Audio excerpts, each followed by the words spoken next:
Todos nós estamos numa batalha espiritual. Quer a pessoa se dê conta ou não, todos nós estamos envolvidos numa batalha espiritual. E quem não sabe o nível da batalha, ele já está em desvantagem. Em Efésios capítulo 6, verso 12 diz: porque não temos que lutar contra a carne e o sangue, mas sim contra os principados, as potestades, as forças espirituais da maldade nos lugares celestiais. O que o texto quer dizer é que nossa batalha não são contra as pessoas, não é contra o nosso irmão, contra o nosso parente, ou patrão, ou esposo ou esposa. Há uma batalha no mundo espiritual.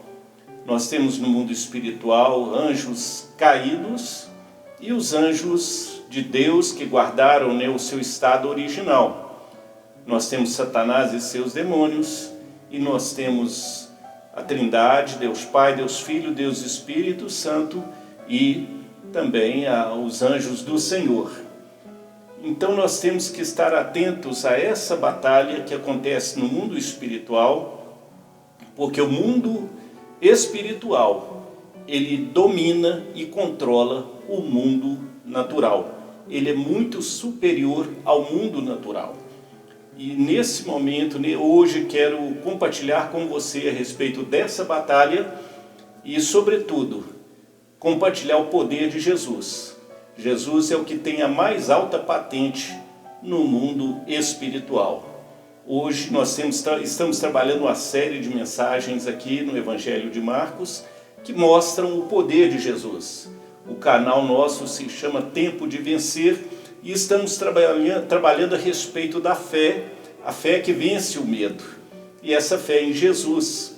E nós estamos estudando aqui o capítulo 4 e 5 de Marcos, situações sobre as quais eu e você não temos controle sobre elas, mas Jesus tem. Hoje nós queremos falar sobre essa batalha espiritual e no livro A Arte da Guerra diz que quem vence a guerra ou a batalha não são os pelotões, mas sim os generais. E eu quero falar sobre o nosso general que é Cristo e o poder dele. Nós vimos aqui já algumas situações, a situação quando Jesus repreende o mar, controla aquela tempestade, o poder de Jesus ali em Marcos capítulo 4, de 35 em diante, quando mostra o poder de Jesus sobre o mundo natural, as catástrofes naturais, são situações sobre as quais eu e você não temos controle sobre elas, mas Jesus tem.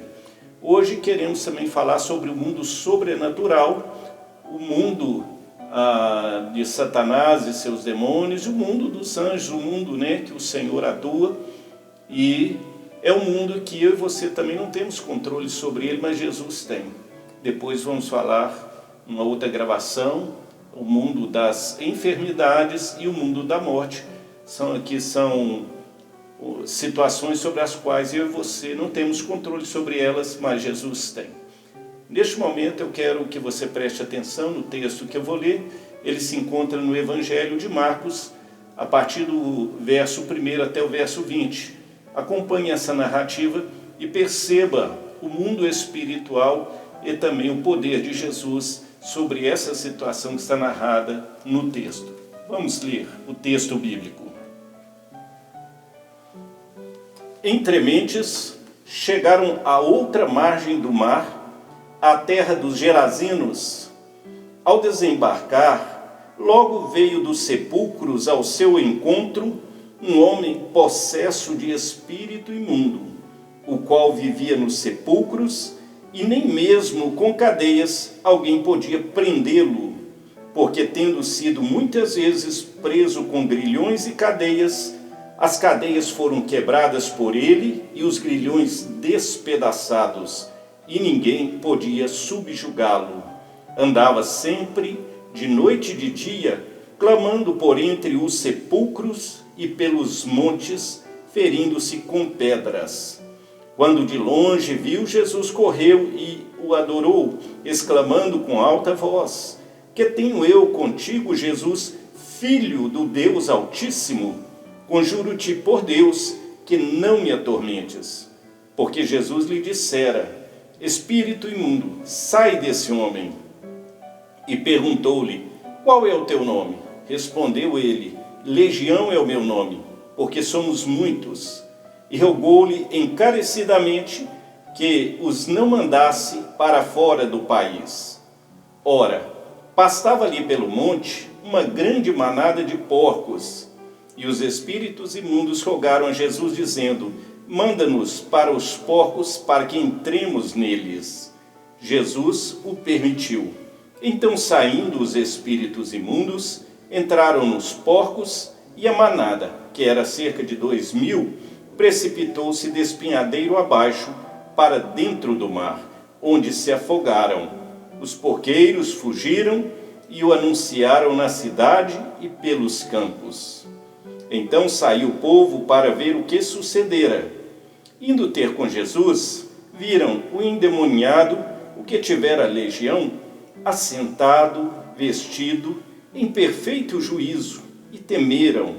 Os que haviam presenciado os fatos contaram-lhes o que acontecera ao endemoniado e acerca dos porcos, e entraram a rogar-lhe que se retirasse da terra deles. Ao entrar Jesus no barco, suplicava-lhe o que fora endemoniado que o deixasse estar com ele. Jesus, porém, não lhe permitiu, mas ordenou-lhe: vai para a tua casa, para os teus, anuncia-lhes tudo o que o Senhor te fez e como teve compaixão de ti.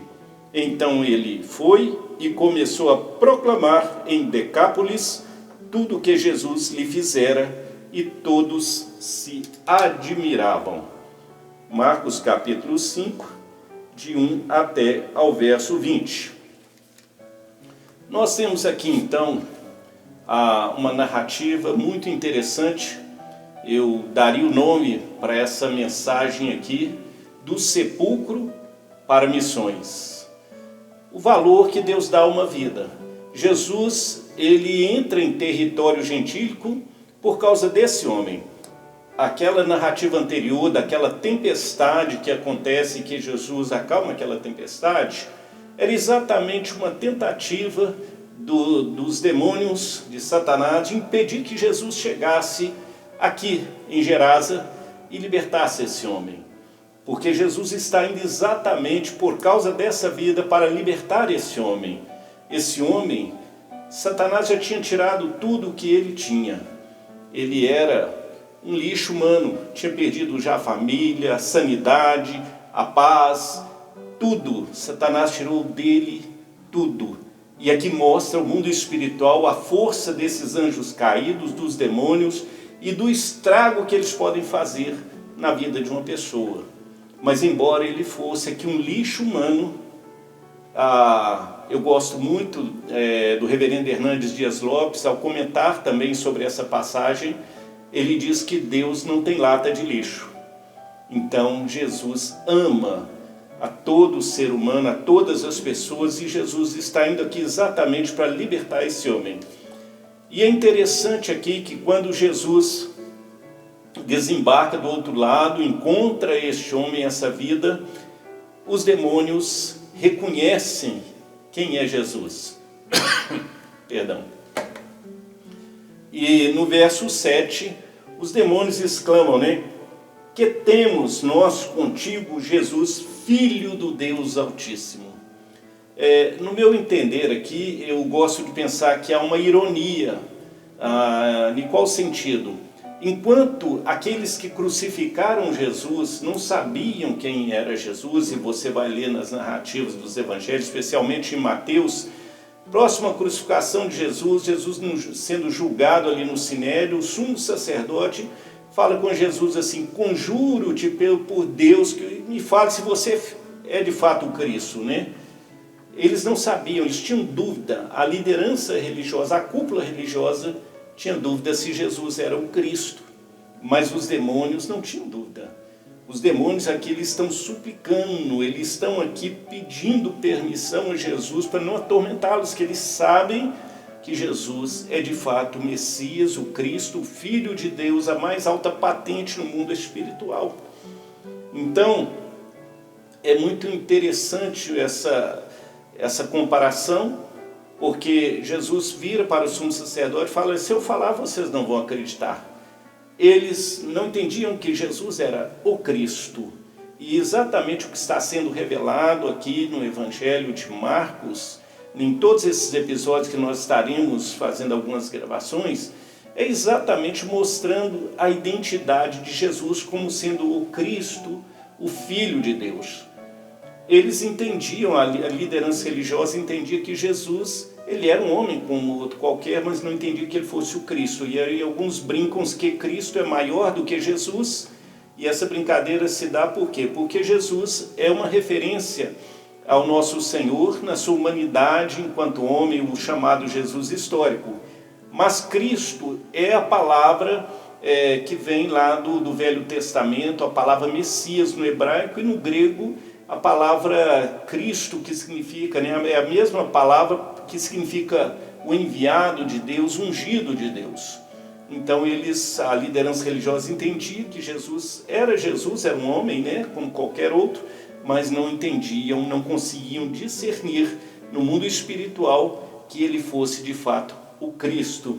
E ele provou ser o Cristo ao morrer e ressuscitar, e ele voltará. Nós temos aqui então uma situação interessante, que enquanto a liderança religiosa tinha dúvida, os demônios não tinham dúvida, como não tem. O Satanás e seus demônios sabem perfeitamente que Jesus é o Cristo, que Jesus é o Filho do Deus Altíssimo e que ele é a mais alta patente no mundo espiritual. Então, quando Jesus entra no território onde está esse endemoniado, eles automaticamente vão ao encontro de Jesus, já suplicando para que Jesus não mandasse eles para fora daquele lugar. E aí Jesus pergunta, qual o nome deles? E eles dizem legião. Legião é um termo militar do exército romano, como se fosse a tropa de elite do exército romano. Era uma força muito temida, a força tática mais forte ali, uma atuação melhor e os melhores guerreiros. Então, quando faz essa força militar era composta de 6.000 soldados. Isso não significa que esse homem tinha 6.000 demônios na vida dele, porque depois diz que os porcos, que também os demônios entraram neles, eram cerca de quase 2.000, e também não significa que era esse o número dos demônios. O que o texto aqui quer dizer é que havia mais de um demônio agindo na vida desse homem, e por isso a força destruidora era muito grande. Tanto que quando Jesus permite que esses demônios deixem o corpo desse homem, esses demônios entram nos porcos que estavam passando, e esses porcos vão para o mar e ali morrem todos aqueles porcos, o que fez com que depois os donos daqueles porcos, mais preocupados com o lucro, sem entender o que ia acontecer, pediram que Jesus se retirasse dali. E alguns até entendem que essa atitude dos donos daquele lugar demonstra porque os demônios gostavam daquele lugar. Eles não expulsaram o próprio Jesus depois de Jesus ter feito um milagre tão grande. Nós vemos aqui que ninguém podia controlar aquele endemoniado. Ou seja, o mundo natural, aqui é o mundo sobrenatural agindo sobre o mundo natural. E os homens não conseguiam. Mas Jesus chegou e bastou ele entrar ali. E os demônios se retiraram, porque sabia que estava ali a mais alta patente no mundo espiritual. Então Jesus liberta esse homem, e quando as pessoas veem, o verso 15 é bastante significativo, ele diz assim que então saiu o povo para ver o que sucedera, indo ter com Jesus, viram o endemoniado que tivera legião assentado, vestido e em perfeito juízo, e temeram. Ou seja, aqui esse verso nos mostra o que Jesus faz na vida de uma pessoa, a transformação que o Senhor Jesus é capaz de fazer na vida de uma pessoa. Ele liberta essa pessoa, ele traz ordem e paz na vida dessa pessoa. lembro-me de um rapaz que congregava conosco há um tempo, e ele tinha cerca de um ano, ele falou, tem cerca de um ano que eu estou reunindo para ler a Bíblia, para orar, e os meus problemas continuam, mas eu tenho algo que eu não tinha, eu tenho uma paz muito grande. E aí nós temos aqui uma pessoa em que Jesus restaurou a paz dela. Ele não conseguia se libertar. Me lembro, há muitos anos atrás, quando eu fui pastor em Conselheiro Pena, e uma senhora me chamou, talvez por volta das 8, 9 horas da noite, e a filha dela estava endemoniada, estava numa cama, e eu comecei a orar e repreender, e levamos um pouco tempo ali, não foi um tempo longo, e aquela moça foi liberta, e quando ela voltou ao seu estado normal, ela disse que tinha a impressão de que ela estava caindo, e era um lugar muito escuro, e ela gritava, mas ninguém ouvia, ninguém acudia. E isso nos mostra como que é terrível o mundo espiritual, o mundo das trevas, o mundo de Satanás e seus demônios. E é um mundo sobre o qual eu e você não temos controle sobre eles, mas Jesus tem. Jesus libertou aquela moça, trouxe ela de volta à calmaria, à paz, e abençoou aquela moça. No caso desse homem aqui, quando as pessoas chegaram, viram aquele homem que ninguém conseguia prender, não havia nada que detivesse aquele homem, a sua fúria de destruição, porque é isso que o inimigo faz. Jesus disse em João 10:10, o inimigo ou o ladrão não vem senão matar, roubar e destruir. Eu vim para que vocês tenham vida e vida em abundância. Nós estamos vendo aqui a força destruidora no mundo espiritual e dos anjos caídos, Satanás e seus demônios, mas estamos vendo também aqui, e queremos realçar isso, o poder de Jesus, o domínio de Jesus, a mais alta patente no mundo espiritual. Quando esse homem, então, Jesus entra na vida dele, Jesus traz paz, Jesus organiza, Jesus liberta, e é isso que Jesus faz na vida do ser humano. Ele traz a libertação dos vícios, a libertação do pecado, da vida nas trevas, da falta de paz, da ansiedade e de tudo aquilo que está gerando desordem na vida daquela pessoa. A palavra de Deus fala que Deus é um Deus de ordem. Deus está afastado de toda desordem e confusão. Deus é um Deus de paz, um Deus de ordem. E quando Jesus entra na vida de uma pessoa, Ele vai ordenando, vai organizando, vai trazendo paz, vai trazendo direção e vai trazendo, resgatando a alegria, os verdadeiros valores daquela pessoa. Uma vez que esse moço está liberto, Jesus, então, agora vai deixar aquela região e ele vai entrar no barco com seus discípulos. E no momento que ele vai entrar no barco com seus discípulos, é interessante que esse homem que havia sido liberto, ele quer seguir Jesus. Ele não quer deixar o seu benfeitor, aquele que o libertou, aquele que o salvou. Ele quer seguir Jesus. E ele pede a Jesus, deixa ele com você. E aqui é outra ironia, porque Jesus concedeu aqui, aquela legião, fez um pedido para entrar nos povos, Jesus atende. Esse moço faz um pedido para seguir Jesus e Jesus nega. É engraçado isso, né? Mas Jesus tinha um propósito. Jesus não permitiu que ele entrasse no barco, mas porque Jesus disse para ele, olha, você vai para a sua cidade, você vai dizer o que o Senhor fez por você. O seu testemunho vai impactar muitas vidas. Você vai dizer como o Senhor teve misericórdia de ti. Eu me lembro uma vez, quando eu estava ouvi o testemunho, um rapaz, uma pessoa que se entregou a Cristo, ele aceitou Jesus como Salvador e Senhor, e ele, às vezes, assistindo na televisão, aparecia uma propaganda que dizia, venha a Jerusalém, venha conhecer os lugares onde Jesus andou. E toda vez que passava essa propaganda, ele ficava ansioso por ir fazer uma visita a Israel, a Jerusalém. Então, sempre que aparecia, ele falava, oh Deus, me ajuda, Jesus me ajuda, eu quero andar onde o Senhor andou. E a propaganda sempre dizia, vem andar onde Jesus andou, conheça Jerusalém, conheça Israel, viaje conosco. E sempre que ele via essa propaganda, ele ficava nessa ansiedade lá e orava a Deus. E um dia, quando ele orou a Deus e falou: Jesus, eu quero andar onde o Senhor andou. Ele entendeu que Jesus respondeu para ele: meu filho, eu não quero que você ande onde eu já andei. Quero que você ande onde eu ainda não andei. Que você suba os becos aí dessa comunidade onde você mora e pregue a minha palavra.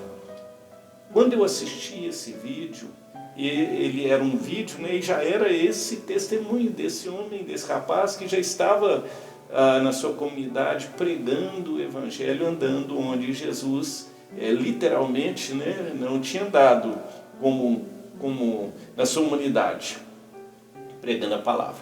E eu quero aqui, para encerrar, fazer 2 destaques nesse texto maravilhoso. Um deles é o senhorio de Cristo. Quando Jesus fala, no verso de número 19, Jesus, porém, não lhe permitiu e ordenou-lhe: vai para a tua casa, para os teus, anuncie-lhes tudo quanto o Senhor te fez e como teve compaixão de ti. A palavra Senhor aqui, a palavra Kyrios, né, mostra o senhorio de Cristo de fato. No mundo espiritual, ele é o Senhor. O texto lá em Filipenses diz que Jesus, depois da sua vida aqui na terra, a sua obediência, sendo obediente até a morte de cruz, e Deus o exaltou, né, sobre todos, e lhe deu um nome, que é sobre todo nome, para que ao nome de Jesus se dobre todo joelho nos céus, na terra e debaixo da terra. Isso significa dobrem todo joelho no céu, os anjos de Deus, todos os joelhos na terra, os homens, e debaixo da terra, os demônios, ou seja, o senhorio completo. Na sua ressurreição também Jesus diz assim: foi-me dado todo o poder, ou seja, toda a autoridade. Ele tem a maior patente no mundo espiritual. Então, quando você ver uma situação de alguém possesso, não tenha receio de usar o nome de Jesus, porque o inimigo, ele não respeita pastores, padres, ou porque alguém se acha mais santo, não. Mas ele sabe que no nome de Jesus há poder. Que esse nome, Jesus, é o nome que está sobre todo nome, e que ao invocar o nome de Jesus, estamos invocando também a presença de Jesus, a sua autoridade, o seu domínio, e ele é a mais alta patente no mundo espiritual. E é por causa desse nome que o diabo sai, é por causa desse nome que o diabo deixa, na mesma hora, o diabo tem que deixar a vida que ele está agindo nela, a situação, a casa, porque há poder nesse nome. Esse nome é o nome que está sobre todo nome. Então, é o Senhor. Ele é de fato o Senhor de tudo. Ele voltará, a Bíblia diz que ele voltará com poder e grande glória.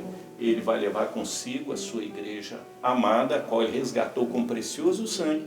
Ele vai julgar esse mundo, lançar e ver Satanás e seus demônios no inferno, e também todos os ímpios, aqueles que se esquecem de Deus.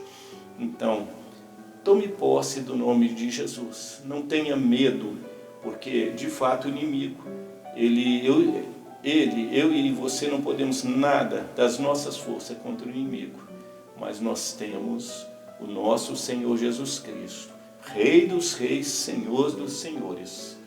E Jesus, então, ele diz para esse jovem: olha, volta lá para sua casa, anuncia tudo quanto o Senhor te fez, ou seja, a libertação que você foi liberto, né? A transformação que ocorreu na sua vida.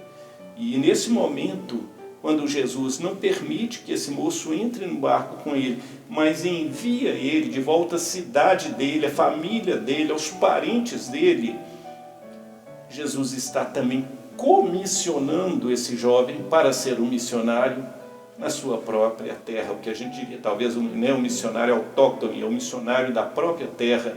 Então, voltar para a sua própria casa, para o seu domicílio, e é isso que Jesus faz. Quantas pessoas Jesus já não libertou, talvez na Cracolândia ou em outro lugar, e mandou de volta a sua família, mas agora curado, transformado, restaurado, e para ser também ali um instrumento nas mãos do Senhor. Então essa hoje é a nossa meditação. Vença o medo, confie em Jesus, No mundo espiritual, Ele é a mais alta patente, o nome que está sobre todo nome, o Rei dos Reis, o Senhor dos Senhores. Entregue sua vida a Ele, deixe Ele ser Senhor da sua vida, trazer paz ao seu coração, trazer libertação, organizar a sua vida, dirigir a sua vida. E você, junto com Ele, será mais do que vencedor. Que Deus assim te abençoe.